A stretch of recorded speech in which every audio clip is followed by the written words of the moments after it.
What is the law of conservation of energy? Energy can neither be created nor be destroyed, but energy can be transformed from one form of energy to the other form of energy. And you saw in the case of a pendulum how the energy is getting transformed from one form of energy to the other form of energy.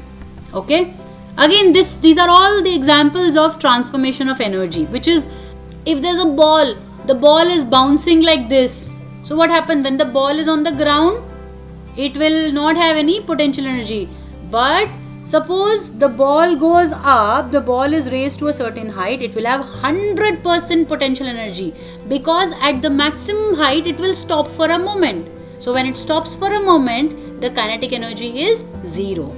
Then because of the potential energy it has gained, it will again come down. So these are various examples of transformation of energy.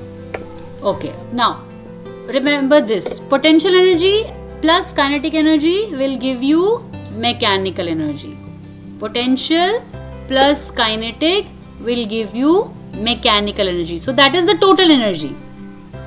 Okay, and remember that the total energy of any object will remain same. Total energy of any object will remain same. How do you prove that the total energy of a system remains same? So for that, we'll take a system. So suppose we'll take an example of a ball. Okay, suppose this is a ball. I raise this ball to a certain height. Okay, I go on top of my terrace and hold the ball here. So let's say that this position, which is the position of the ball, when the ball is in my hand, is A, point A. Now I drop the ball on the ground. Fine. Now the ball comes on the ground, and the position on the ground when it almost on the verge of touching, okay, that position close to the ground is position C. And somewhere in between, in the midway, in the air, is the position B. Every time the energy of the ball will remain same. So how can we prove that the energy of the ball remains same? How can we prove it mathematically? When the ball reaches the position B, the ball has already covered x meters of height. Okay, x meters of height. So A to B is x. A to C complete distance is h. At point A, you know that I have written total energy remains same. So first we will write the formula for total energy. Total energy is equal to potential energy plus kinetic energy. That is what I told you. If you add both potential and kinetic, you will get total energy. Now when the ball is in my hand, the ball is raised to a certain height. To what height is the ball raised? H. Okay, it is at h distance from the ground. So what is the potential energy? mgh. mgh is the potential energy. Plus, when the ball is in my hand, when the ball is not moving, what is the kinetic energy? 0, because the ball is not moving. So if you add both the energy, you will get mgh. Now when the ball moves to position B, total energy again is potential energy plus kinetic energy, mgh, plus half mv square. Okay, now so when the ball is at position B, h minus x is the height of the ball. So I can write mgh minus x plus half m 2gh. So instead of this v square, I am writing 2gx.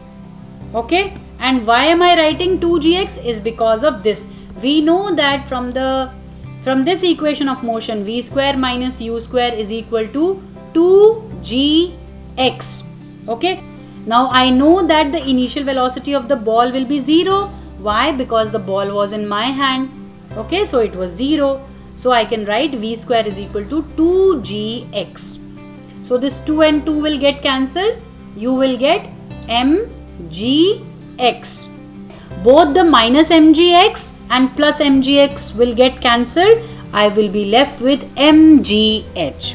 So again you have seen that the total energy of the ball at the point A and point B is mgh. The total energy remains the same. Okay. Now if you see the C part, when the ball is just about to touch the ground, at that point the ball is very close to the ground, so it does not have any height. So the potential energy here will be 0. But what will be maximum? The velocity will be maximum. The kinetic energy will be maximum. So again, I can write half mv square. That is the formula for kinetic energy. Now, again the same thing. I'm writing half as it is, m as it is. Instead of v square, I'm writing 2gh. Here, in place of x, now you will have h, because the ball has already traveled h distance. So this 2 and this 2 will get cancelled, and you will get total energy is equal to mgh. So the total energy of the ball will remain same. Now see what is happening. When the ball was on the top, the potential was maximum but kinetic was 0. When the ball was at point C, the kinetic is maximum but the potential is 0. So somewhere in the midway, the potential and kinetic will be 50-50. So what is happening when the ball comes from top to bottom? The kinetic is increasing but the potential is decreasing simultaneously.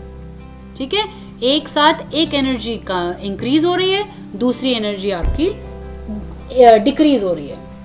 ठीक है, so this is what is happening, and that's why when it is midway it will be half. Now let's also talk about power. Suppose if you can run 1 kilometer in 1 hour and your friend can run 1 kilometer in 2 hours, who has got more power? Ma'am, me. Yeah, you have got more power. So how do you say you have got more power? Because you are able to do the same work in less time. So look at this. Power is equal to work done by time. So time is very important. How do you define power? Rate of doing work. And 1 watt is the power of an agent which does work at the rate of 1 joule per second. Means suppose there is a bulb or any device. It is able to produce 1 joule of work in 1 second. Suppose एक bulb है, ठीक है? अब that bulb is able to give you 1 joule of work in 1 second. So its power is 1 watt. Now all of you use energies, at your places. Unit of power is watt. But what is the commercial unit of power? Kilowatt hour. What is 1 kilowatt? 1 kilowatt multiplied by 1 hour. I have split into 2. What is 1 kilowatt? 1 kilowatt is 1000 watt. Okay? Multiply by 1 hour. Now what I am going to do is, 1 hour is how many seconds? Yeah, 60 multiplied by 60 seconds. Now if I multiply both these two terms, I will get like this. So these many joules will be the answer. Okay, ma'am. Thank you. Okay.